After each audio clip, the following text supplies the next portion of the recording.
dan hampir semua orang merasakan hal yang demikian terjadi dalam kehidupannya. Baik, saya share dulu kita punya PowerPoint ya, supaya bisa lihat semua. Oke, udah keluar ya.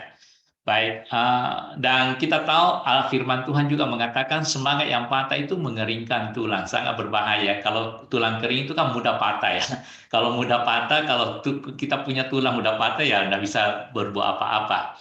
Nah, pertanyaannya sangat-sangat penting untuk motivated ya. Nah, kita lihat motivasi diri ini sangat-sangat dibutuhkan setiap orang dan kita semua membutuhkannya karena ini yang akan membuat kita lebih baik dalam kehidupan kita dari waktu ke waktu. Nah, masalahnya kebanyakan orang itu merasa sulit ya. Jadi kebanyakan orang itu merasa sulit termotivasi sepanjang waktu. Perhatikan kata sepanjang waktu. Jadi dengan kata lain, sebenarnya kadang-kadang kita juga termotivasi. Kita pernah merasakan termotivasi kalau kita mendapatkan penghargaan atau kita mencapai prestasi tertentu atau harapan kita sesuai apa yang kita maui tercapai, semua itu termotivasi. Tiba-tiba kita dapat hadiah. Jadi, tetapi ya, seperti itu tadi dikatakan, kebanyakan orang merasa sulit termotivasi sepanjang waktu. Kalau bisa sepanjang waktu termotivasi itu kan yang terbaik. Nah, malam hari ini kita sama-sama akan belajar bagaimana supaya kita bisa mengantisipasi kapan kita punya semangat itu menurun ya. Nah, kita perlu belajar bagaimana motivasi diri. Ini penting sekali supaya kita bisa memakai waktu kita dengan baik, memakai energi kita, potensi kita, kemampuan kita, kecerdasan, apapun yang ada dalam diri kita dengan baik semua. Nah, sebelumnya itu saya akan quote satu dari firman Tuhan ya. Saya bacakan saja dari Amsal 17. Yang saya sudah ambil juga bagian keduanya, Amsal 17 ayat 22. Saya bacakan, hati yang gembira adalah obat yang manjur. Ini sering kita dengar ya. Jadi memang firman Tuhan itu luar biasa dan ini dokter pun sudah mengakui. Semua pengobatan itu oke-oke aja, tetapi sel imun dari manusia itu lebih besar ya. Jadi kalau dia punya keinginan hidup melawan penyakitnya itu besar, itu dia akan bisa sembuh dengan kekuatan yang luar biasa yang Tuhan sudah berikan dalam tubuh kita. Nah, itu diperoleh dengan apa? Hati yang gembira adalah obat yang manjur. Makanya kadang-kala dokter itu memberikan semangat-semangat supaya hati kita itu tetap semangat gembira. Nah, ayat selanjutnya di sini dikatakan, tetapi semangat yang patah mengeringkan tulang. Jadi ada dua di sini yang Tuhan mau ingatkan. Kalau kamu mau maju terus itu hatinya harus dipelihara terus gembira. Nah, kalau semangatmu itu turun atau patah, itu bahaya sekali, mengeringkan tulang. Artinya sebaliknya. Ya, bukan obat yang manjur, tapi merusak tubuh, memberikan penyakit sakit penyakit. Apalagi kalau tulang-tulang udah kering, itu gampang patah, gampang rapuh, tidak bisa bergerak kemana-mana. Nah, ini peringatan buat kita semua. Jadi saya rindu kita berdoa, menangkap ini penting sekali firman Tuhan ini. Jadi ada dua di sini, hati yang gembira, itu sebenarnya motivasi ya. Terus bergembira, tapi kalau semangatnya turun, artinya motivasinya turun, itu berbahaya sekali buat kehidupan kita dan juga tubuh jasmani kita. Jadi perhatikan di sini, mengeringkan tulang. Jadi bahaya sekali ini, nanti kita nggak bahas ini nanti tanya dokter aja ya. Nah, kemudian Amsal 24 juga mengingatkan kepada kita di ayat 10, saya bacakan, dengarkan baik-baik. Jika engkau tawar hati pada masa kesesakan, kecillah kekuatanmu. Perhatikan baik-baik di sini ya. Jika engkau tawar hati pada masa kesesakan, yaitu masa kesesakan artinya dalam masalah-masalah, ada problem-problem, ada kesukaran-kesukaran, ada tantangan-tantangan, ada rintangan. Nah, kalau kita ketemu hal-hal demikian, tantangan, rintangan, masalah, problem yang kita hadapi, kita tawar hati, makin kecil kekuatan kita. Nah, dari dua ayat ini berarti Tuhan mau dalam kondisi apapun ya. Perhatikan, dalam kondisi apapun Tuhan mau itu kita tetap semangat, kita tetap termotivasi. Jangan sampai tawar hati, sampai ya kehilangan semangat karena patah tulang ya, bisa patah tulang kering ya. Tulang-tulang kita kering, kemudian kekuatan kita juga kecil. Jadi dari dua firman Tuhan ini mengingatkan kita dengan jelas sekali bahwa kalau kita tidak hati-hati, ya kita sendiri yang rugi besar. Padahal sebenarnya kita bisa mengatasi segala sesuatunya. Tadi dikatakan hati yang gembira adalah obat yang manjur ya. Yaitu Sismelda kurang lebih apa yang kita bisa sama-sama pikirkan, diskusikan mengapa diperlukan motivasi diri, ya. Ya, terima kasih Coach Wardi. Coach, berarti penting banget nih ya motivasi diri tadi tetap bersemangat senantiasa apapun keadaannya. Tapi mengapa ya Coach Betul. ada yang tekun bersemangat, tapi ada juga Coach yang enggak, jadi yang mudah putus asa. Mungkin bisa dijelaskan Coach, lebih detail lagi Coach. Tadi pertanyaannya apa? Ada yang tekun, Ada yang bersemangat, tekun terus ada yang bersemangat, tapi ada yang juga yang mudah putus asa Coach. gampang putus asa ya, gampang menyerah ya, gampang melepaskan segala sesuatunya. Nah, ini juga penting untuk kita diskusikan lebih di awal ya, supaya kita bisa mengerti. Ya, ini memang semangat ya. Semangat sama putus asa ini dua juga sama seperti tadi ya. Jadi kalau kita lihat gambarnya aja semangat, yang satu ini waduh udah putus asa, menyerah dia ya. Nah, kenapa kondisi ini bisa demikian? Tentu kita tahu bahwa selalu pasti ada sumbernya, ya. Jadi perhatikan, manusia ini selalu tergantung dari panca inderanya. Hati-hati dengan panca indera kita, itu yang menjadi tempat masuknya segala sesuatu. Apakah kita nanti semangat atau putus asa? Nah, kita bisa lihat bahwa itu tentu ada sumbernya. Nah, sumber yang sederhana itu ada dua. Tentu banyak ya, yang kita ambil aja yang contoh, yang paling simpel, yang gampang. Satu itu sumbernya pasti lingkungan kita, yaitu media, sekarang media sosial ya.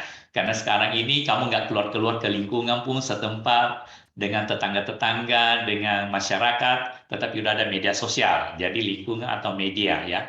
Nah yang kedua pergaulan kita juga dan kegiatan-kegiatan kita, ya di mana kita beraktivitas secara full time ya. Ada yang orang kerja di kantor, ada yang di yayasan, ada yang di pelayanan. Jadi saya bagi dua ini. Sebenarnya boleh disatukan juga. Tetapi lebih kita bagi dua, satu waktu kita sendiri, ada satu waktu yang udah terpola ya. Intinya begitu. Nah sumbernya ini ada dua, lingkungan dan media, kemudian pergaulan dan kegiatan kita. Lingkungan media itu kadang-kadang kita mungkin tidak bergaul atau apa kegiatan, tapi kita mendengar, kita melihat. Nah, yang satunya memang kita bergaul dan kita ada kegiatan di dalamnya. Kita ada interaksi, yaitu makanya saya bagi dua. Nah, di dalam kita bergaul dan berinteraksi ini, tentu kita pasti mendengar, betul nggak? Ya, media-media kita dengar ya. Apalagi sekarang ini ada banyak YouTube, Instagram, Facebook, TikTok, macam-macam ya. Nah, kemudian kita juga melihat, karena kita lihat gambar-gambarnya semua, yang melalui televisi juga atau apa, pergaulan kegiatan juga. Jadi, di dalam panca indera kita mengerti semua ini, bahwa dua ini yang paling sering kita pakai, yaitu mendengar dan melihat. Nah, ini sumbernya. Nah, kemudian ketika ini masuk, kita akan mulai merasakan. Ya, kita mulai merasakan, apalagi selain merasakan, kita juga mulai memikirkannya ya. Perhatikan sebentar saya lihat ini. Ini ada mas. Oke. Memikirkan. Jadi pikiran kita, perasaan kita mulai bermain. Jadi dari sumber-sumber itu kita mendengar, melihat, kita mulai perasaan kita mulai bermain, pikiran kita juga mulai bermain. Nah, tergantung apa sumbernya. Kalau sumber itu menggembirakan, memberikan pengharapan buat kita, tentu kita termotivasi, lagi semangat. Tetapi apa yang kita dengar, apa yang kita lihat waktu itu seumpama berita-berita yang kita tidak suka punya, kemudian berita-berita hoax, berita-berita yang menakutkan, mengkhawatirkan, sakit penyakit atau apa, pasti kita down. Ekonomi down, ya, penjualan down, atau semacam-macam. Jadi ini sumbernya. Saya percaya kita semua mengerti ini. Coba saya mau kupas dulu sebelum kita masuk ke dalam, jadi kita bisa step by step masuk ya. Nah, dari firman Tuhan juga kita lihat di Yehezkiel pasal 21 ayat 7 dikatakan apa? Saya bacakan saja, dengarkan baik-baik. Yehezkiel pasal 21 ayat 7, demikian firman Tuhan. Dan kalau mereka bertanya kepadamu, mengapa engkau mengeluh? Jawablah, karena suatu berita. Perhatikan ya, ini saya tidak kupas latar belakang semua karena kita punya waktu. Cuma saya ambil firman Tuhan ini, nanti cari sendiri ya. Jawablah karena suatu berita. Kalau berita itu sudah tersiar, perhatikan, karena suatu berita. Jadi berita, berarti orang mendengar. Nah, kalau berita itu sudah tersiar setiap hati akan menjadi tawar dan semua tangan menjadi lemah lesu, segala semangat menghilang, semua orang terkencing ketakutan. Perhatikan ini ya, setiap hati saya kasih warna menjadi tawar. Kemudian tangannya lesu, ini tulang kering ya. Kemudian semangatnya hilang. Kemudian apalagi ini lebih parah lagi, terkencing-kencing ketakutan ya. Nah, karena ini suatu berita. Ya, jadi perhatikan baik-baik. Ketika kita mendengar hal-hal yang menakutkan, yang mengkhawatirkan, hal-hal bencana-bencana atau apa, itu pasti hati, berarti perasaannya ya, pikirannya kemudian menjadi tawar. Otomatis ketika perasaan pikirannya menjadi tawar, tangannya itu lemah lesu. Nah, inilah yang dibilang mengeringkan tulang. Akhirnya dia tidak punya kekuatan melakukan sesuatu lagi. Kemudian semangatnya hilang. Kemudian lebih parah lagi, mungkin sembunyi ya. Kalau terkencing ketakut hatinya itu ya udah tidak bisa melakukan apa-apa. Nah, ini berbahaya sekali, supaya kita harus hati-hati sekali. Ya, kenapa bisa terjadi demikian? Apa yang terjadi dalam kehidupan kita sehari-hari? Nah, kita juga lihat bahwa selain itu ada lagi hal-hal yang sering ada dalam kehidupan kita. Nah, biasanya dalam kehidupan kita itu ada apa? Kita rindu prestasi, betul nggak? Semuanya ingin berprestasi. Tidak ada manusia yang tidak mau berprestasi. Karena memang kita diciptakan untuk berkarya terus ya. Kemudian ingin sukses. Betul, ini dua. Ini dua kunci utama dalam kehidupan kita. Kita mau anak-anak kita sukses, kita mau anak-anak kita berprestasi. Sama dengan diri kita semua. Jadi ini rata-rata adalah budaya yang ada dalam kehidupan kita masing-masing yang udah ditanamkan sejak lahir. Anak-anak kita latih demikian rupa supaya nanti sukses. Kita latih dia berbicara, belajar ini, belajar itu supaya punya prestasi. Nah, tetapi dari dua ini akan muncul apa? Nah, inilah yang masalah. Kemudian prestasinya itu kan pasti membanding-bandingkan, kesuksesannya dibanding-bandingkan dengan orang-orang sekitarnya. Nah, kemudian apa? Terjadilah persaingan. Nah, inilah yang juga ketika kita mempunyai prestasi sebenarnya it's okay. Tetapi ketika kita membandingkan orang yang lebih hebat, lebih sukses dari kita, lebih berprestasi, akhirnya kita down. Tetapi ketika kita membandingkan orang yang di bawah kita, kita akan naik. Persaingan juga begitu. Ketika kita bersaing dengan orang yang jauh lebih sukses, berprestasi, kita punya motivasi pasti hilang. Ternyata saya udah coba ini, ternyata saya tidak bisa seperti dia. Tetapi ketika kita melihat yang ke bawah, di bawah kita, nah, kita akan termotivasi. Ternyata saya mengalahkan banyak orang. Nah, di sini hati-hati sekali membandingkan dan persaingan itu. Nah, ini yang kita harus hindari. Itulah yang terjadi kenapa banyak orang gampang putus asa. Ada juga yang tekun, bersemangat luar biasa. Mungkin itu kurang lebih Sismelda, supaya kita bisa mengerti apa yang ada di belakang ini semua yang membuat orang kadang-kala bisa wah, semangatnya luar biasa, tekun. Ada yang juga tiba-tiba lemah, letih, lesu, putus asa, kayaknya udah hilang harapannya segala macam. Ya, itu mungkin Sismela. Tuhan memberkati kita semua. Terima kasih, Coach. Coach, kalau gitu apa, Coach, penyebab dari semua ini, Coach? Tentu ada penyebabnya ya. Kenapa kita mau tahu sebabnya malam hari ini ya? Memang kepingin tahu semua penyebabnya atau enggak perlu? Perlu, Coach. Perlu juga, tapi tadi saya udah kupas sebagian ya penyebab-penyebabnya. Nah, kalau kita mau lebih dalam lagi, kita lihat apa penyebab utamanya sampai terjadi demikian. Kita lihat dulu ya. Oke, kita lihat, saya buka dulu penyebabnya. Nah, itu kalau saya bisa bagi penyebabnya itu ada dua ya. Bisa dikatakan ada dua sumbernya. Satu kita bisa katakan dia itu berasal dari luar eksternal, satu di internal. Ya, saya pikir perlu juga ya kita lebih dalam ini supaya kita bisa tahu internal kita itu gimana, eksternal itu gimana. Supaya kita lebih memahami, supaya kita lebih hati-hati menyikapinya, menghadapinya. Nah, kita lihat dulu satu yang dari eksternal ya, faktor eksternal. Nah, perhatikan baik-baik faktor eksternalnya ini, nah, bisa juga dicatat ya. Nah, faktor eksternal itu yang saya coba cari tahu dan saya coba kumpulkan dan yang sering terjadi ya. Ini yang pertama, pengaruh keadaan sekeliling kita. Ini pasti mengerti semua ketika saya buka ya. Jadi pengaruh keadaan sekeliling kita itu faktor eksternal. Jadi kita udah tahu, kalau sekeliling kita baik, kita pasti bergembira. Tapi kalau sekeliling kita tidak baik, kita juga pasti kecut hatinya ya. Sekeliling kita memberikan pengharapan, kita senang. Sekeliling kita tidak memberikan pengharapan, kita down. Yaitu faktor eksternal yang sering terjadi. Kemudian, nah ini masalahnya, diri kita ini juga dikondisikan itu oleh eksternal, situasi. Gampang sekali terombang-ambing oleh situasi. Nah, diri kita ini juga sangat rapuh terhadap eksternal oleh situasi yang ada. Jadi terombang-ambing. Nah, ini kita harus hati-hati bahwa ada kecenderungan koneksi langsung keadaan sekeliling situasi ini mengombang-ambingkan kita. Kemudian yang ketiga, nanti kalau ada pertanyaan silakan tulis ya. Mau lebih tahu atau ada juga komentar-komentar atau juga ada masukan silakan chat ke Sismelda atau Siu. Nah, yang ketiga itu yang saya catat, menikmati berita dan suasana tanpa filter. Jadi kita menerima berita-berita atau suasana kondisi yang terjadi itu tanpa kita menyaringnya dengan baik. Nah, seperti kondisi-kondisi saat ini, begitu ada WA masuk, kita dengar berita ini dari teman, dari apa, dari macam-macam ya beritanya, itu tanpa sadar kita tidak memiliki saringan-saringan filter yang baik, yang benar. Karena ya ada hubungannya dengan di atas tadi. Karena kita itu membiarkan kadangkala diri kita terombang-ambing oleh situasi. Nah, apalagi berita-berita seperti tadi firman Tuhan itu, begitu berita masuk, waduh, semuanya apa? Langsung hatinya langsung down ya. Dibilang banyak ya, kemudian tangannya apa tidak bisa bekerja sampai terkencing-kencing semua.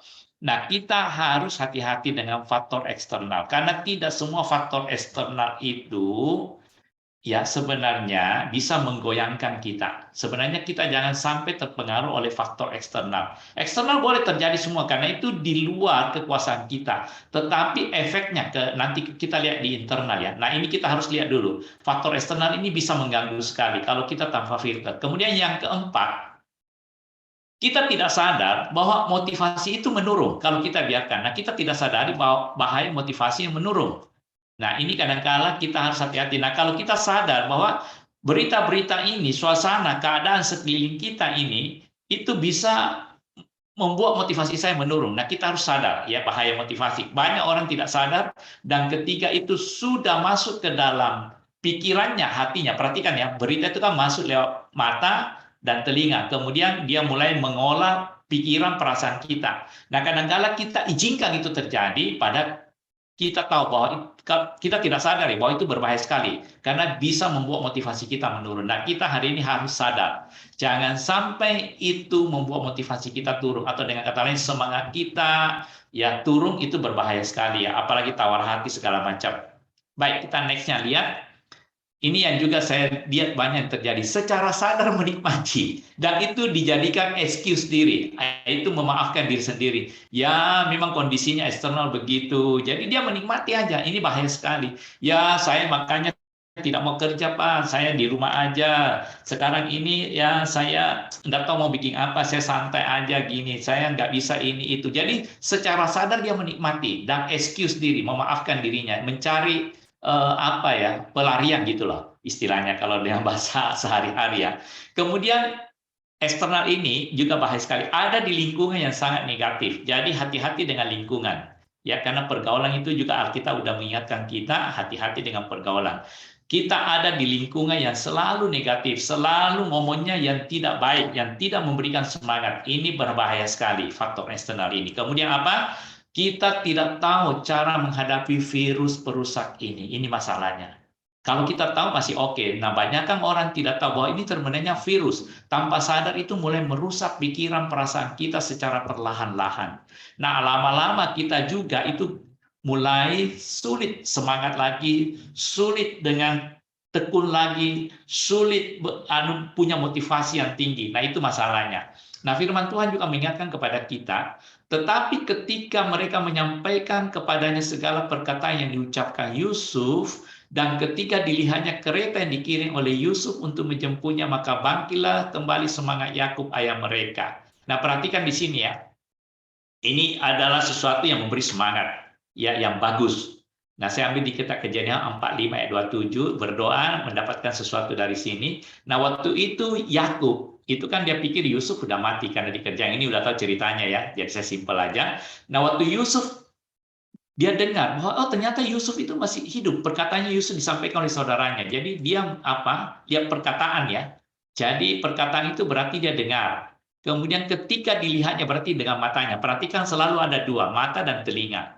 Nah, ketika dia dengar, dia lihat, bangkitlah kembali semangatnya. Jadi dengan kata lain dia mendengar sesuatu, kemudian dia melihat dan dia termotivasi.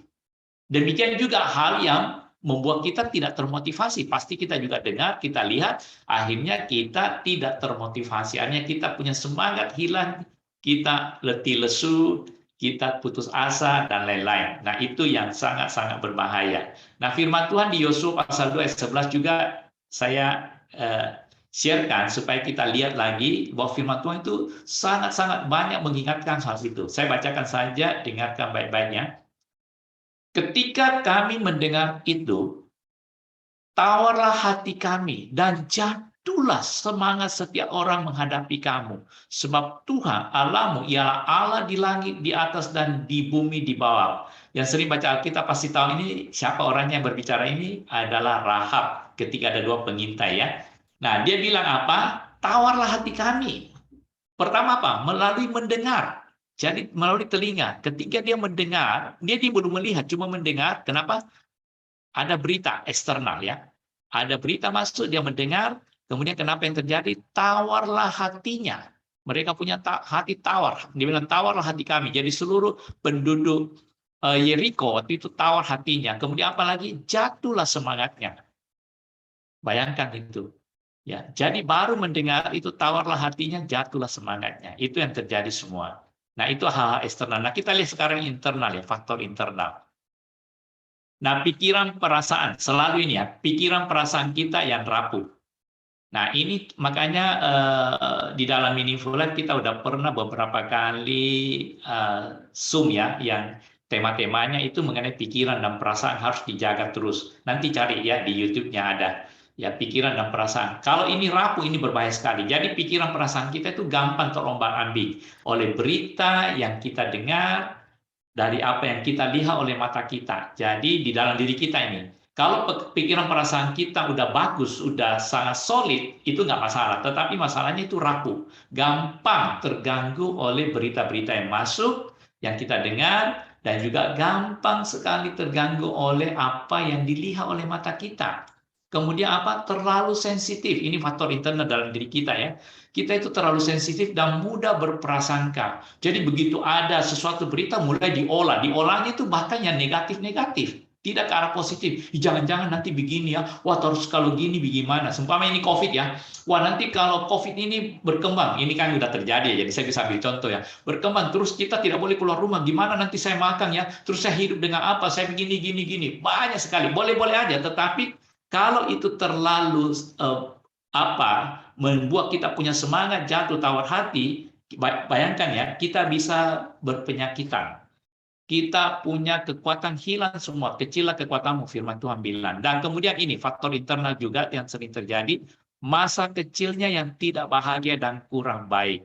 Karena mungkin hidup dari keluarga ya, ibunya yang selalu ada masalah, ribut-ribut, nah ini mempengaruhi masa kecilnya. Jadi gampang sekali, dan itulah yang sering terjadi di nomor satu, pikiran dan perasaan yang rapuh karena ada hubungannya dengan masa kecilnya yang tidak bahagia dan kurang baik. Tidak mendapatkan secara nutrisi untuk kejiwaannya ya, bukan tubuh jasmaninya. Tubuh jasmani kita tahu selalu waktu kecil anak-anak kita kasih nutrisi yang baik. Tetapi kadang-kala banyak orang yang tidak juga menjaga rohaninya maupun mentalitas ya, kejiwaannya. Kejiwaan anak-anak ini penting sekali. Jadi karena dia sering mendapatkan masalah-masalah di waktu kecilnya, percecokan orang tua, pertengkaran, dibully atau macam-macam, tidak disayangi, bahkan terlalu dikerasin, yang kurang baik. Ini faktor internal yang sering terjadi yang saya dapati. Kemudian apalagi dihantui kegagalan dan kekecewaan masa lalu, ada hubungannya semua ya. Ini udah mengerti pasti. Kemudian ini penting ya, tidak ada tujuan hidup yang jelas. Ini nanti penting sekali untuk termotivasi. Ini sebenarnya kunci utama di sini. Tidak ada tujuan hidup yang jelas. Jadi banyak orang itu hidupnya ya asal-asalan aja. Bisa kerja ini, itu, apa sudah. Jadi kalau tidak ada tujuan hidup yang jelas, itu yang paling rapuh. Perhatikan ya, ini yang paling rapuh. Motivasinya itu gampang up and down. Gampang sekali down. Downnya lebih banyak. Karena dia tidak punya tujuan hidup yang jelas. Mau kemana, apa yang mau dilakukan, tidak jelas sama sekali. Nanti kita di belakang akan lebih fokus ke arah ini. Kemudian kebiasaannya, kemudian apa yang jadi apa? Terjadi malas dan suka menunda. Karena dia tidak punya tujuan hidup yang jelas, akhirnya dia itu punya kebiasaan malas dan suka menunda. Apalagi yang terjadi, sudah tidak memiliki harapan untuk meningkat.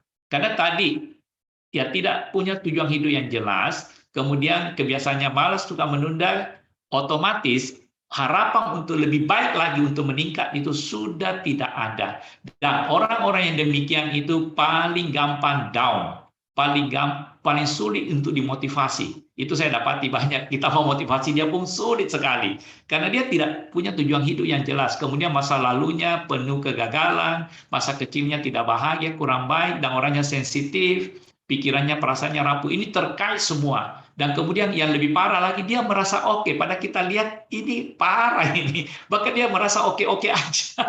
Dia tidak merasa ada sesuatu yang perlu diperbaiki. Ya, itu yang jadi masalah dalam kehidupan manusia ya. Nah, itu mungkin sistemnya yang saya bisa sharingkan supaya kita hati-hati. Terima kasih, Coach. Coach Wardi, tadi kita udah bahas tuh mengenai penyebabnya nih, kenapa orang bisa patah semangat, gampang putus asa, ada faktor internal dan faktor eksternal. Nah, Coach, ini bagaimana nih, Coach, langkah awalnya, Coach, supaya kita bisa menemukan motivasi dalam diri sendiri, Coach? Apa tadi, langkah awal ya? Oke, langkah awal. Ini penting sekali, langkah awal. Saya coba ketik dulu, langkah awal ya. Oke, apa langkah awal ya? Gitu ya maksudnya ya. Langkah awal supaya kita bisa menemukan motivasi itu ya. Langkah-langkah awal. Begitu sih sebenarnya. Oke, baik. Kita coba lihat langkah awal yang penting untuk kita perhatikan ya. Langkah awal. Ya ini, oke, saya sudah masukkan. Langkah awal. Nah, langkah awal ini sangat penting. Dan kemudian saya ambil satu dulu ya, quote dari firman Tuhan juga sebenarnya, apa? If you have faith, nothing impossible for you. Ini penting dulu ya. Jadi artinya jika Anda memiliki iman, tidak ada yang mustahil bagimu. So, have faith first. Jadi langkah awalnya itu harus punya iman dulu, percaya. Nah, baik, kita lihat ya. Langkah awal motivasi diri. Kita lihat satu persatu. Secara sederhana aja ya. Ini yang saya coba simpelkan supaya kita bisa melakukannya. Dan kita juga bisa ambil hikmat. Dan saya rindu teman-teman yang sudah ada di Zoom malam hari ini maupun nanti akan mendengar rekamannya, ya bisa berdoa dan ikuti langkah-langkah ini ya, langkah awal ini dulu ya. Baik, yang pertama, memiliki kemauan dan tujuan hidup yang jelas. Ini penting sekali. Makanya tadi saya katakan, ini penting, memiliki kemauan dan tujuan hidupnya harus jelas. Jadi kalau belum jelas, cari tahu dulu. Ya, untuk apa saya hidup? Apa yang harus saya lakukan? Apa yang ingin saya capai? Tujuan, ada goalnya, jelas dulu. Ya, tujuan hidup ini harus Anda tahu dulu, supaya arahnya tahu. Nah, sama aja kalau Anda berkendaraan keluar, terus ditanya mau kemana? Ya, sambil jalan aja, Pak. Kira-kira gimana? Lu sampai enggak? Ya, kalau kamu keluar rumah, terus kamu mau beli tiket ya, terus ke penjual tiket pesawat ini. Pak, mau tujuannya kemana? Ya, yang mana yang paling murah atau yang paling bisa dekat, yang paling cepat. Bingung pasti penjual tiket. Pasti kan kamu tahu mau ke Jakarta atau ke mana, ke Surabaya atau ke Singapura atau ke mana ya, atau pasti tanyanya gitu. Ketika penjual tiket tanya mau ke mana Pak, pasti Anda jelas sekali. Saya mau ke Jakarta Pak, saya mau ke Surabaya, saya mau ke Singapura atau mau ke Malaysia. Kalau kamu datang ditanya-tanya, oh sebentar saya pikir-pikir, Pak kira-kira yang saya punya uang segini, kira-kira yang cukup ini kemana Pak ya? Pasti bingung penjual tiket. Terus mana yang paling cepat ya? Bingung dia. Jadi harus ada tujuan jelas. Saya pikir kita semua ngerti ini ya. Kemudian yang kedua, yakin. Ini penting. Yakin akan masa depan yang lebih baik. Saya harus meyakinkan Anda dulu bahwa kita ini bergerak maju. Ya, our future is better than now. Perhatikan itu, Our future is better than now. Itu harus taruh dalam pikiran dan hati Anda. Bahwa ke depan ini pasti lebih baik lagi, pasti jauh lebih baik. Tergantung Anda bagaimana menyikapinya. Ya, karena teknologi makin maju, semua makin gampang. Dan Anda ada di dalamnya, bagaimana Anda menyikapinya. Dan yakinlah bahwa masa depan itu lebih baik. Ya, nyatanya juga sekarang jauh lebih baik kan sebenarnya. Ya, kendaraan apa cepat semua, kita bisa transfer apa lewat handphone semua, kita bisa chatting, kita bisa ngobrol sekarang, nggak perlu ketemu, seperti Zoom malam hari ini, kita bisa ketemu semua, kita bisa bercakap-cakap, kita bisa share, ya kita bisa banyak sekali, masa depan itu lebih baik, karena teknologi akan maju terus, ya jadi harus Anda yakin, ya. Nah, kalau Anda tidak yakin, ya Anda tidak termotivasi, dan Anda akan terkebelakang, itu intinya, ya. Kemudian yang ketiga, mengerti siapa dirinya dalam blueprint Tuhan. Ini penting. Jadi kita harus tahu bahwa siapa diri kita dalam blueprint Tuhan. Kita ini diciptakan bukan asal-asalan. Saya selalu ingatkan ya, nanti lihat kita punya rekaman-rekaman sebelumnya. Saya selalu ingatkan bahwa kita itu ada dalam rencana Tuhan yang luar biasa. Kita ada dalam kondisi yang Tuhan persiapkan dengan baik. Kejadian kita itu dikatakan kita dahsyat dan ajaib. Dan tidak ada duanya dalam dunia ini. Nah, kita harus mengerti siapa kita dalam blueprint-nya Tuhan. Nah, jadi ini penting sekali karena gini, Tuhan itu sudah merancangkan segala sesuatunya dengan baik. Ada yang bertanya, bagaimana kita mengerti blueprint Tuhan? Yang penting gini, kita berjalan aja sesuai tuntunan, sesuai apa yang dituntun dalam Alkitab. Jangan melenceng ke kiri ke kanan ya. Dan Tuhan itu luar biasa ya, kalau saya perhatikan dalam banyak konseling, banyak sharing dengan hamba-hamba Tuhan maupun firman-Nya, kadang-kala kita melenceng dari blueprint Tuhan. Makanya Tuhan bilang jangan ke kiri ke kanan ya. Kalau seumpama kita ini tahu bahwa kita punya jalan ini lurus ke depan, tapi kita melenceng ke kiri sedikit, Tuhan pasti ingatkan, balik anakku. Melenceng ke kanan, balik. Melenceng ke kiri, balik. Jadi Tuhan di setiap kesempatan itu selalu memberikan jalan kembali untuk kembali ke jalur utamanya. Nah, yang penting kita harus peka akan tuntunan Tuhan, itu blueprint-nya Tuhan. Dan tahu kita ini ada dalam satu tujuan yang jelas. Berarti kita bergerak ke depan. Jadi Tuhan mau itu kita selalu termotivasi. Jangan pernah tawar hati. Makanya firman-Nya banyak sekali tadi saya kemukakan. Sebenarnya tujuan utama Tuhan itu maunya kita jangan pernah semangat kita turun. Terus termotivasi supaya kamu gembira, supaya kamu sehat. Ya, tadi kan hati yang gembira adalah obat. Itu sebenarnya Tuhan mau kita terus sehat, ya, ngerti ya. Nah, kemudian yang keempat, percaya Tuhan memberi kemampuan tanpa batas. Percaya nggak Tuhan memberi kemampuan tanpa batas kepada kita? Ya, perhatikan aja ciptaan-ciptaan yang ada sekarang ini, luar biasa, komputer, handphone, ya, mereka yang naik ke antariksa, apa segala macam, pesawat antariksa, segala macam. Seperti hari ini kita bisa Zoom, kita bisa ngirim gambar, bisa suara, semua. Ini kemampuan yang luar biasa, yang mungkin 30-50 tahun lalu kita tidak pernah berpikir akan bisa begini. Ya. Nah, firman Tuhan saya bacakan ya, Yesaya 40 ayat 29. Dia memberi kekuatan kepada yang lelah, dan menambah semangat kepada yang tiada berdaya. Perhatikan ini. Kekuatan semangat Tuhan itu selalu mau memberikan kekuatan semangat kepada kita semua. Makanya dia bilang, kalau yang lelah aku beri kekuatan, kalau yang tidak berdaya aku beri semangat. Ya, dia ya siapa? Tuhan. Jadi itu janji Tuhan yang luar biasa. Nah, kita bisa tangkap di sini, Tuhan itu adalah sumber kekuatan, sumber motivasi. Ya. Jadi percaya Tuhan memberi kemampuan tanpa batas. Kita harus meyakinkan diri kita. Ini langkah awal motivasi diri. Jadi pertama, memiliki kemauan dan tujuan hidup yang jelas, yakin akan masa depan yang lebih baik, mengerti siapa diri kita dalam blueprint-nya Tuhan, percaya Tuhan memberi kemampuan tanpa batas. Next-nya, tahu potensi dan kecerdasan yang belum tergali. Nah, makanya kenapa kita harus tetap semangat, termotivasi terus. Karena potensi yang ada dalam diri kita itu masih banyak yang belum tergali keluar. Kecerdasan kemampuan kita itu masih banyak. Kepintaran-kepintaran kita itu masih. Banyak orang mengatakan bahwa kecerdasan otak kan kita pakai itu cuma 3-5%. Masih 95%. Jadi gali terus. Kalau Anda tidak punya motivasi lagi, tawar hati, bagaimana bisa keluar itu semua? Jadi ini langkah awal mengingatkan kepada diri bahwa masih tersimpan harta karun. Saya pakai kata harta karun ya. Harta karun dalam diri saya, potensi saya ini banyak. Kecerdasan yang belum tergali, harus saya gali keluar. Ya. Kemudian yang keenam, selalu mengarah ke depan, moving forward. Jangan pernah mundur ke depan.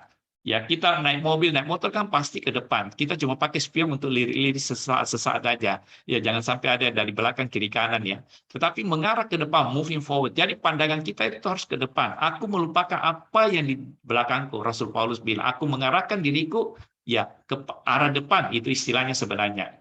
Kemudian berpola pikir berkembang, growing mindset. Ini kalau nggak ngerti apa itu growing mindset, cari kita punya meaningful life. Kita udah pernah bicarakan juga di sesi-sesi sebelumnya growing mindset. Apa itu fixed mindset, apa itu growing mindset ya. Jadi berpola pikir berkembang bahwa segala sesuatunya ini pasti bisa berubah terus berkembang lebih baik lagi. Itu pola pikir berkembang. Tidak ada satupun yang mandek. Semuanya itu tergantung kepada apa yang Tuhan berikan kepada kita. Mungkin itu Sismelda ya yang saya bisa berikan langkah awal motivasi diri. Saya berdoa mudah-mudahan ini bermanfaat, memberkati kita semua. Yes, Coach. Berarti ini untuk memulai bagaimana kita selalu bersemangat ya, Coach, ya, untuk memotivasi diri kita di langkah awalnya.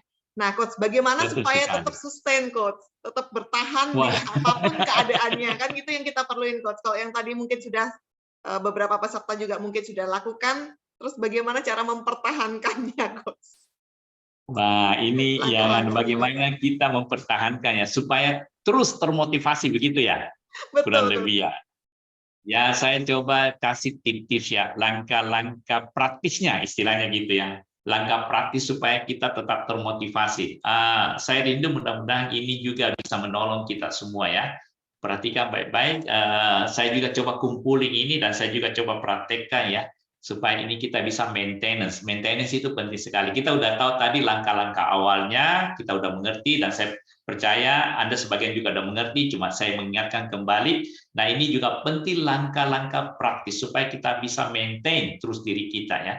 Nah, motivasi diri. Pertama-tama itu harus kita lihat ya, tujuan yang ingin dicapai. Kembali lagi itu, tujuan yang ingin dicapai. Tujuan ini penting, karena seperti tadi saya katakan, kita apapun yang kita lakukan pasti ada tujuannya. Tuhan menciptakan kita dalam dunia ini pasti ada tujuannya. Kita membuat sesuatu pasti ada tujuannya. Kita pindah rumah pasti ada tujuannya. Kita buka kantor pasti ada tujuannya. Kita cari kerja pasti ada tujuannya. Kita sekolah pasti ada tujuannya. Kita mau kemana-mana pasti ada tujuannya. Nah, sama. Hidup ini harus punya tujuan. Jadi, tujuan yang ingin dicapai itu harus ada dulu. Ya, ini langkah praktisnya. Jadi ini yang menjadi kita punya radar standar ya. Jadi kayak kalau kita GPS-nya ya. Jadi kalau kita keluar rumah kan kita pasang mau kemana, pergi makan. Nama warungnya kita lihat GPS. Nanti udah pakai Google Map ya antar kita. Jadi harus ada tujuannya dulu ya. Kemudian apa yang terjadi next-nya? Nah, ini penting sekali. Ini sederhana aja. Harus ada tekad mencapai tujuan itu. Jadi kalau tujuannya udah jelas yang ingin dicapai, harus memiliki tekad. Bukan asal-asalan, sekedarnya, kira-kira, ya kalau nggak tercapai, nggak apa-apa. Tidak bisa begitu. Kalau mau termotivasi terus, harus ada tekad. Tekad itu apa? Tekad itu boleh saya katakan harus ditambah 2 ramuan maksud. Jadi tekad itu ditambah 2 ramuan maksud. 2 ramuan itu apa? Saya percaya Anda juga udah tahu. 1 disiplin, 1 komitmen. Jadi tekad, ya saya tambahkan lagi ramuan supaya lebih manjur ya. Disiplin dan komitmen harus ada di dalam tekad itu. Kedisiplinan diri dan komitmen yang tinggi. Nah, itulah tekad. Jadi harus. Jadi tidak boleh lagi goyah dari tujuan itu. Tidak boleh kira-kira atau apa. Jadi harus sampai tekad, disiplin, komitmen. Ingat ini baik-baik, saya ulangi lagi. Tekad, disiplin, komitmen. Kemudian apa yang terjadi next-nya? Ya, pray, plan, and do it. Saya pakai bahasa Inggris supaya bisa berubah sedikit ya pola pikirnya. Pray, doa. Kemudian plan, rencanakan, dan lakukan. Jadi sesudah kita punya tujuan yang jelas dan kita sudah komitmen, disiplin, kita punya tekad yang kuat, kita doakan. Penting sekali sebagai orang percaya berdoa. Karena doa itu adalah kita punya first line ya, garis depan kita yang menerobos segala sesuatu. Penghalang-penghalang itu akan diterobos melalui doa semua. Jadi pray, doa, kemudian buat perencanaan. Tidak boleh tidak, harus punya perencanaan. Ini kadang-kadang yang kita lalai. Harus ada perencanaan. Perencanaan itu adalah sama dengan goal setting juga. Kamu harus planning setiap hari apa yang Anda harus lakukan. Plan waktumu. Jangan sia-siakan waktumu. Jangan malas-malasan, jangan menunda-nunda. Planning. Kemudian lakukan. Jadi lewat perencanaan, lakukan dengan baik. Nah, ini kalau nanti ada pertanyaan silakan ya. Kirim ke Sismelda gimana cara plan and do it yang baik, silakan aja. Saya tidak jelaskan terlalu panjang di sini karena sebagian pasti sudah mengerti, tapi kalau mau lebih dalam silakan. Nah, kemudian next-nya apa? Moving forward. Terus bergerak ke depan ya. Jadi saya bilang moving forward ini penting sekali. Jangan look back, jangan pernah ke belakang lagi, jangan pernah mundur. Paksakan diri moving forward, terus bergerak. Karena kadang-kala banyak orang berhenti di setengah jalan sebenarnya udah hampir sampai. Ya, tinggal selangkah lagi, ada yang tinggal 2 langkah, ada yang tinggal selangkah, moving forward terus, tidak boleh mundur. Ya, tidak tercapai, nggak tercapai, tidak peduli, harus moving forward. Ya, ini penting sekali ya, untuk motivasi diri, ya, untuk maintenance ya, untuk motivasi diri. Kemudian apa yang kita lakukan? Close your doors. Ini saya pernah juga ungkapkan apa maksudnya close your doors. Jangan buka pintu-pintumu semua, tutup. Artinya kalau kamu udah play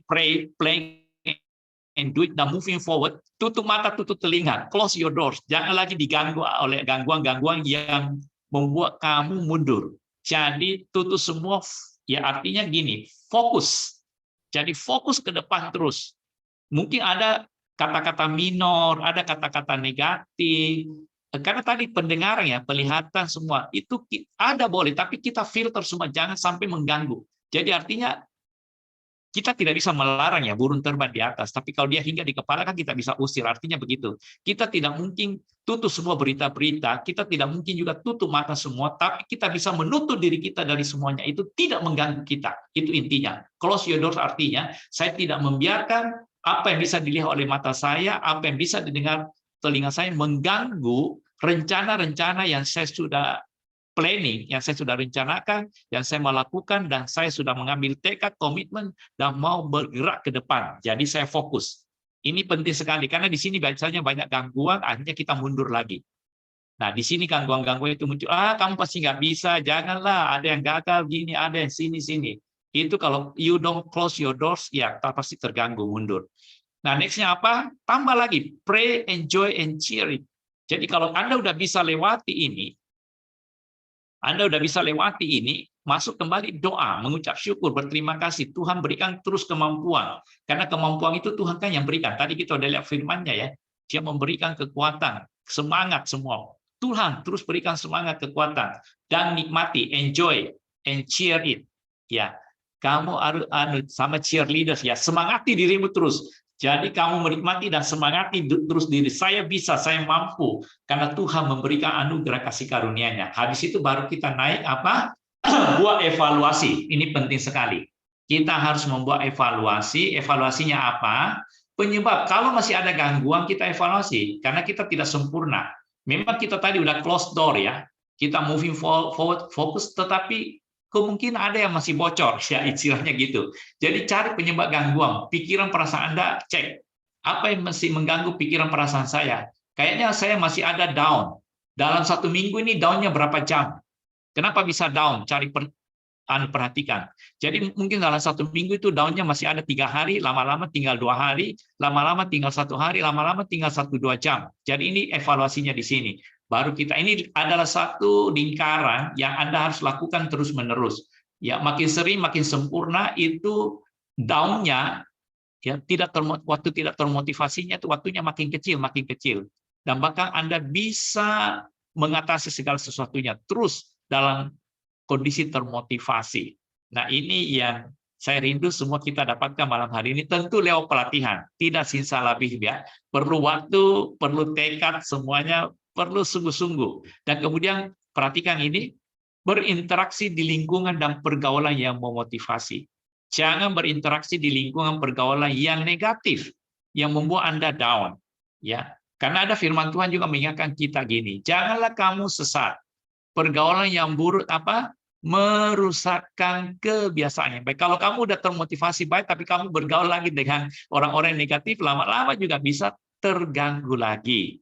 Nah, kemudian firman Tuhan ini juga gini, orang yang bersemangat dapat menanggung apa penderitaannya, tetapi siapa akan memulihkan semangat yang patah? Itu pertanyaan buat kita semua. Ya, nah kita yang akan memulihkan orang yang semangatnya patah kalau kita sudah termotivasi. Saya sampai di sini, Tuhan memberkati kita semua ya. Terima kasih, Coach. Bapak Ibu, apabila ada pertanyaan, silakan Bapak Ibu ketik di kolom chat, atau mungkin bisa langsung ditanyakan kepada Coach Wardi dengan cara mungkin raise hand, nanti langsung di-unmute ya Bapak Ibu ya. Dan sudah ada komentar nih, Coach. Komentarnya Ya, demikian, silakan. Coach. Berarti kita harus punya prinsip hidup bahwa Allah itu sanggup mengubah yang mustahil menjadi kepastian. Amin. Di dalam dan berjalan bersama dengan Tuhan, kita akan diberi kekuatan tanpa ada batasannya. Betul, betul sekali. Amin. Iya. Dan Very sudah good. ada pertanyaan juga, Coach. Bentar, Coach. Saya bacakan, Coach ya. Coach, biasanya orang yang mellow gampang termotivasi, tetapi juga gampang terpengaruh untuk down. Tapi saya nggak minta untuk punya karakter mellow. Bagaimana cara mengatasinya, Coach? Ya, biasanya mellow itu dibilang melankolik yang gampang terenyuh oleh perasaannya, dan rata-rata ada orang-orang demikian, dan itu kita tidak bisa ingkari juga ada. Nah, disinilah kita harus mengingatkan kepada diri kita bahwa kita harus sadar ya, kita harus akui bahwa kita itu sedikit rapuh di dalam pendirian maupun perasaan kita. Pertama itu langkahnya, kita harus akui bahwa kita punya itu. Nah, ketika kita akui berarti kita tahu bahwa saya itu gampang terpengaruh ini. Nah, ketika pengaruh itu datang kan kita bisa deteksi, kok tiba-tiba saya down. Nah, kembali kepada firman Tuhan, jadi ingatkan kepada diri Anda bahwa Anda itu diciptakan dengan tujuan yang jelas, dan bahwa Tuhan itu memberikan roh yang memberi kekuatan, membangkitkan kekuatan, dan roh di dalam itu lebih besar. Jadi biarlah firman Tuhan yang terus bergelut di dalam pikiran hati kita, karena gini, ini penting sekali ya. Pikiran kita itu sebenarnya cuma bisa memikirkan satu hal dalam satu waktu. Ada yang bilang multitasking, sebenarnya bukan. Dia multitasking karena dia bisa berpindah-pindah secara cepat. Tetapi ingat, ini udah diselidiki. Pikiran kita itu cuma bisa mengerjakan satu hal dalam detik yang sama. Nah, ketika kamu berpindah, pasti berpindah masalahnya. Jadi ini penting. Jadi isi pikiran, perasaanmu ya dengan hal yang baik. Jangan izinkan yang tidak baik. Kalau kamu izinkan tidak baik, ya itu akan mengganggu terus. Nah, itu tips dari saya buat yang melo ya. Jadi isi pikiran Anda dengan hal yang baik. Jangan biarkan yang tidak baik itu mengganggu. Karena ingat, pikiran kita itu cuma bisa melakukan satu hal dalam waktu yang samaan. Tuhan memberkati. Berarti harus selalu aware ya, Coach ya. Harus selalu jaga hati, jaga pikiran. Betul sekali. Oke, Coach, pertanyaan selanjutnya, Coach. Coach, seperti yang tadi dijelaskan bahwa ada persaingan yang sangat mempengaruhi motivasi kita. Nah, jadi apa dasar motivasi yang benar, Coach? Nah, ini kita harus kembali, karena kalau kita punya motivasi, ya, itu karena persaingan, ya, dan membanding-bandingkan, itu sangat-sangat berbahaya. Jadi gini, kita memang dianjurkan untuk sukses. Kita dianjurkan juga berprestasi. Tetapi tanpa kita kadang-kala sadari, di dalam meraih kedua ini, kesuksesan dan prestasi, itu kita tanpa sadar dibawa membanding-bandingkan. Ya, dan tanpa sadar juga masuk dalam persaingan. Nah, ini tidak bagus sekali, hati-hati sekali. Jadi, bersihkan diri dari persaingan, membandingkan. Jangan pernah membandingkan. Jadi, kita harus ingatkan diri kita, kita itu unik. Setiap orang unik. Kita tidak sama dengan orang lain. Kemampuan kita tidak sama, talent kita tidak sama. Ya, blueprint kita tidak sama. Jadi, ketika kita ingat itu, untuk apa saya membandingkan? Pasti beda lah. Ya, perhatikan ya, kalau saya mengerti blueprint saya itu berbeda dengan setiap orang. Ya, jadi kalau kita mau tahu kita punya apa ini? Fingerprint. Fingerprint itu kan tidak ada yang sama satu pun dalam dunia ini. Walaupun saat ini 7 miliar. Artinya itu very special. Dan tidak ada yang sama dengan Anda. Artinya mau membandingkan, itu kita bodoh. Karena tidak ada yang sama. Ya. Nah, semua fingerprint kita mau membandingkan dengan siapa? Orang bilang, loh, lu bodoh, nggak ada yang sama kok.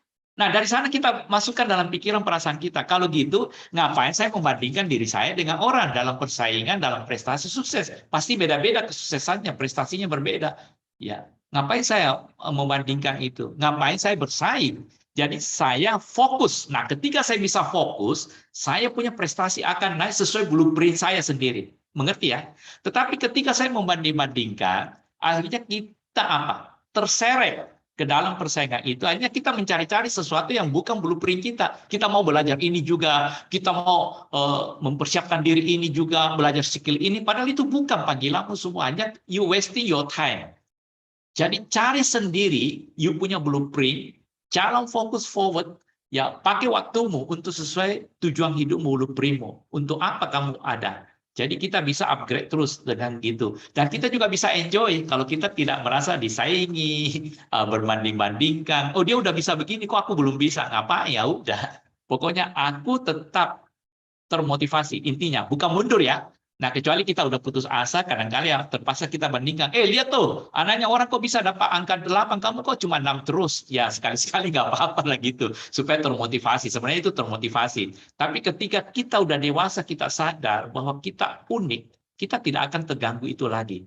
Jadi masa kanak-kanak kita, masa kecil kita lepas semua. Ketika kita dewasa, kita berkhidmat, kita tidak akan terganggu lagi membanding-bandingkan atau persaingan apa. Kita akan fokus jalan sesuai jalur kita. Dan itu kemenangan yang luar biasa. Itu mungkin saya bisa kasih sedikit tips gambaran ya, yang saya pahami ya. Terima kasih, Coach. Selanjutnya, Coach, bagaimana cara plan dan duit yang baik, yang sesuai dengan blueprint kita, Coach? Wah, ini pertanyaan ini panjang kalau panjang juga kalau mau dijelaskan. Saya ambil sederhananya aja karena waktu kita ya. Jadi gini, ketika kita plan, ya kita harus tahu kemampuan-kemampuan yang saat kita memplan. Perhatikan ya, kemampuan-kemampuan diri kita. Plan. Ya biasanya kalau saya ngajar di call center itu SMART goal. Jadi kita tahu kemampuan kita dulu, sumber-sumber resources kita. Nah, kekurangan-kekurangan kita juga harus tahu. Makanya kita harus juga belajar apa itu SWOT ya. Ya, kita udah ngerti SWOT ya, strength, weakness, ya, opportunity, threat. Jadi kita harus tahu dalam setiap manusia itu kita tahu kita punya kekuatan, kita punya kelemahan, ya kita harus mengerti. Nah, kesempatan-kesempatan kita apa dan kemudian yang kita takutkan ancaman itu apa. Kita harus bagi semua itu. Kita harus tahu dulu ngerti itu. Nah, kemudian resource yang kita baru kita planning semua dengan baik. Nah, plan itu harus juga dijadikan kebiasaan. Ingat ya, kalau kamu tidak biasa plan, itu kerugian besar. Planning itu juga harusnya habit. Perhatikan ya, habit. Jadi biasakan plan. Mungkin kamu bisa plan 1 hari cuma 5 menit, it's okay. Tapi nanti akan makin lama makin panjang. Karena ketika kamu mengerti pentingnya planning itu, maka kamu akan menggunakan waktu lebih banyak di dalam planning. Karena gini, ketika kamu planning dengan baik, sempurna, kamu akan bekerja lebih efektif, efisien. Kamu akan benar-benar menggunakan waktumu dengan baik semua. Resourcesmu dengan baik, karena kamu planning dengan baik. Orang yang biasa planning pasti mengerti. Saya pernah membaca satu buku ya, saya kaget. Orang itu, dia 1 hari planning untuk kegiatannya 1 jam. Dan di dalam 1 bulan, dia kadang-kala ambil 2 hari keluar, tidak melakukan apa untuk planning dalam bulan depannya. Saya kaget, untuk apa gitu? Saya pertama nggak mengerti, tapi ketika saya juga masuk coba memplan diri saya, ternyata benar. 10 menit nggak cukup, ketika mau planning yang bagus setengah jam, lama-lama makin meningkat. Tetapi hasilnya saya lihat jauh lebih bagus. Ya, jadi planning itu penting. Nah, jadi perhatikan ya, belajar planning. Saya tidak bisa kasih secara cepat, itu bukan simsalabim punya juga. Jadi itu menjadi habit, pelan-pelan kamu akan mencari, dan akan mengetahui ternyata planning itu harus begini, begini, begini. Lewat pelatihan-pelatihan. Anda mengerti, oh saya harus berlatih planning itu harus lebih banyak lagi, lebih banyak. Nah, ketika kamu planning dengan baik, otomatis duitnya itu lebih gampang. Karena planningmu itu udah jelas sekali kok, ada waktu-waktunya, langkah-langkahnya gimana. first step-nya gimana, second step-nya gimana, nah sesudahnya itu apa, what to do next, itu sebenarnya di dalam planning itu to do-nya semua. Nah, tetapi saya bagi keluar harus lakukan dengan nyata sesudah planning. Bisa tangkap di sini ya. Jadi memang tidak gampang, perlu pelatihan. Nanti saya anjurkan cari buku. How to plan your day, how to plan your work, how to plan your time. Nah, kumpulkan semua. Dan itu sangat bermanfaat. Ya. Itu mungkin yang saya bisa berikan gambaran ya. Pertanyaan selanjutnya, Coach. Coach, kalau memang motivasi diri sendiri itu penting, kenapa Tuhan tidak menaruh semangat itu terus-menerus dalam diri kita, Coach? Nah, ini kembali menyalahkan Tuhan. Sebenarnya Tuhan udah taruh di dalam diri kita semua. Semangat itu luar biasa, ada. Ya. Cuma karena manusia itu jatuh ke dalam dosa, ya. Jadi perhatikan ya, ketika Adam dan Hawa di Taman Eden, Tuhan bilang perintahnya jelas, beranak cuculah dan penuhilah bumi, berkuasalah, ya berkuasalah waktu itu. Ya. Jadi Tuhan memberikan perintah itu luar biasa dan Dia berkuasa atas seluruh ciptaan yang lainnya dan kita lihat itu luar biasa. Dan ketika manusia jatuh ke dalam dosa, itu Tuhan pun mengingatkan Adam dan Hawa, khususnya Adam, kamu akan berpeluh, berkeringat. Ya berarti kamu harus kerja keras.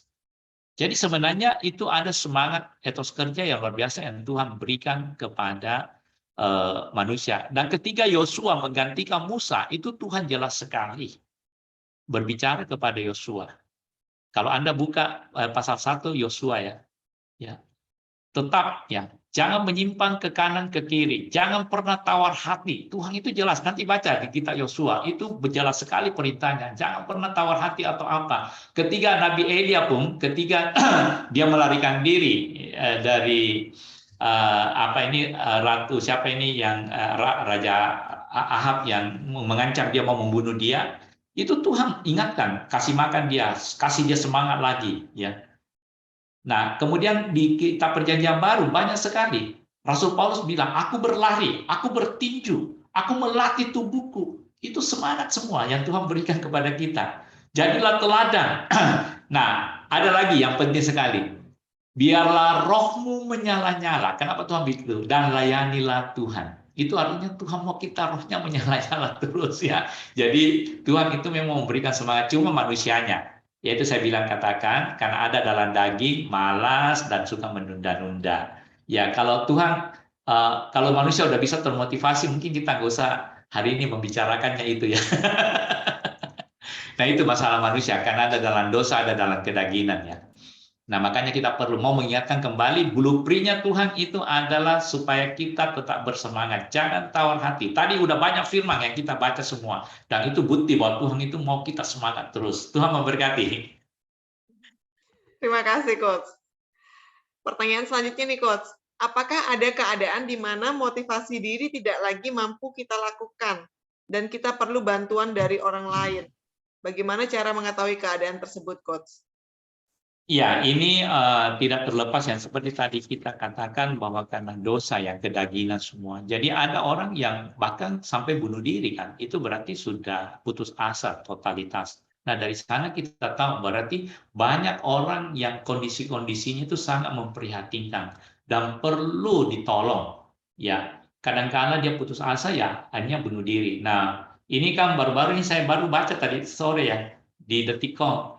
Ya mungkin ada yang ngerti kripto Luna ya, yang jatuh harganya katanya di luar negeri itu banyak mau bunuh diri ya, karena uangnya tiba-tiba hilang. Gara-gara uang hilang, sebenarnya uang aja hilang ya rugi, atau nanti mau bayar uang kosnya gimana, uang cicilannya gimana, karena ada yang rugi ratusan juta, ada puluhan ribu US, ratusan ribu US, ya karena ikut main kripto, digadaikan ini itu mau bunuh diri. Banyak sekali saya baca tadi mau bunuh diri. Nah ini pasti udah kehilangan motivasi diri. Udah kehilangan tujuan hidup. Jadi tujuannya itu demi uang aja, uangnya hilang, ya udah, hidupnya udah habis, bunuh diri. Nah, sangat kasihan. Makanya saya tadi bilang, temukan tujuan hidupmu itu apa? Apakah demi uang saja, demi harta saja? Karena banyak yang begitu. Begitu hartanya hilang, harapannya hilang, bunuh diri. Nah, ini kita penting sekali. Kembali motivasi Perlu. Jadi orang-orang yang kemudian down itu perlu ditolong untuk dimotivasi kembali. Nah, bagaimana cara motivasinya? Kembali kepada orang itu, mau nggak terbuka, mau nggak mengakui dirinya bahwa dia ada masalah. Tetapi kebanyakan orang itu menutup diri, itu masalahnya. Nah, ketika terjadi kejadian, dia ngambil tindakan-tindakan tertentu, melarikan diri, atau membuat sesuatu masalah, atau bunuh diri, baru kita kaget. Kok dia lakukan itu semua? Ya istilahnya membuat kejahatan-kejahatan ya. Ya itu mungkin Sismeda ya. Jadi ya tetap perlu. Terima kasih, Coach. Nggak terasa loh, Coach, sudah lewat jam 9. Dan Oh kita ya. ada di ujung acara untuk tema malam hari ini, self-motivated person. Menarik sekali ya Bapak Ibu ya. Dan kita mau belajar bagaimana selalu termotivasi terus ya, Coach, dalam keadaan apapun. Amin. Iya, Bapak Ibu, acara ini direkam dan rekaman akan kami bagikan melalui WhatsApp group. Dan bagi Bapak Ibu yang masih belum tergabung di WhatsApp group, silahkan diklik link yang ada di kolom chat Bapak Ibu ya. Jadi nanti Bapak Ibu akan otomatis tergabung langsung di WhatsApp group. Dan bagi Bapak Ibu yang membutuhkan pelayanan doa dan konseling, Bapak Ibu bisa langsung menghubungi juga nomor handphone yang ada di kolom chat. Itu adalah nomor handphonenya Coach Wardi. Jadi Bapak Ibu akan langsung dilayani oleh Coach Wardi. Dan apabila ada saran dan mungkin ada masukan-masukan yang bisa membangun untuk Meaningful Life lebih baik lagi ke depannya, Bapak Ibu boleh menghubungi saya ataupun Bro Shu, dan nomor handphonenya ada di kolom chat Bapak Ibu. Silakan. Dan kita akhiri acara hari ini. Coach dan Bapak Ibu semua boleh ditutup dengan kesimpulan dan doa, Coach ya. Silakan, Coach. Ya, baik, kita mengucap syukur ya malam hari ini kita belajar bagaimana self-motivated person ya, karena ini sangat penting. Saya rindu bahwa apa yang kita diskusikan malam hari ini kita bisa betul-betul praktekkan dalam kehidupan kita, supaya kita jangan sampai tawar hati atau turun semangatnya, atau kehilangan harapan. Itu yang Tuhan tidak mau sebagai umat Tuhan. Kita tetap harus api rohnya menyala-nyala, karena firman Tuhan begitu katakan, biarlah rohmu menyala-nyala dan layanilah Tuhan. Sebenarnya sama, ketika kita melayani Tuhan itu kita melayani manusia. Jadi dalam kehidupan kita, dalam pekerjaan kita, pelayanan kita itu biarkan rohmu terus menyala-nyala. Nah itu yang membuat kita punya potensi, kita punya kemampuan, kita punya kecerdasan, itu bisa makin ditingkatkan dengan baik. Itu mungkin yang saya bisa ingatkan kepada kita semua. Baik, kita berdoa bersama-sama. Bapa di sorga, terima kasih untuk waktu kesempatan yang kau berikan kepada kami untuk belajar bersama-sama bagaimana supaya kami semua tetap bersemangat dalam segala hal apapun, supaya api roh kami tetap menyala-nyala, atau dengan kata sekarang ini yaitu terus termotivasi Tuhan dalam segala hal untuk memuliakan nama-Mu. Berkati setiap kami yang telah ambil bagian malam hari ini, dan Tuhan memimpin terus hidup kami supaya kami tetap tidak tawar hati, tetap termotivasi dalam segala hal untuk melangkah maju sampai mencapai tujuan yang Tuhan telah rencanakan dalam kehidupan kami. Berkati setiap kami yang telah ambil bagian, berkati tidur istirahat kami, berkati pribadi kami, lepas pribadi, berkati keluarga kami, berkati seluruh keberadaan kami, pekerjaan usaha kami, rumah tangga kami. Tuhan berkati dengan limpahnya. Dan yang lagi lemah tubuh, yang sakit, Tuhan jamah sehingga oleh kekuatan kasih karunia-Mu mereka disembuhkan. Dan berkati juga aktivitas kami besok, semuanya ada dalam tangan kasih karunia-Mu. Dan kami mengucap syukur dalam nama Tuhan Yesus Kristus. Kita yang percaya katakan, amin. Tuhan memberkati ya. Terus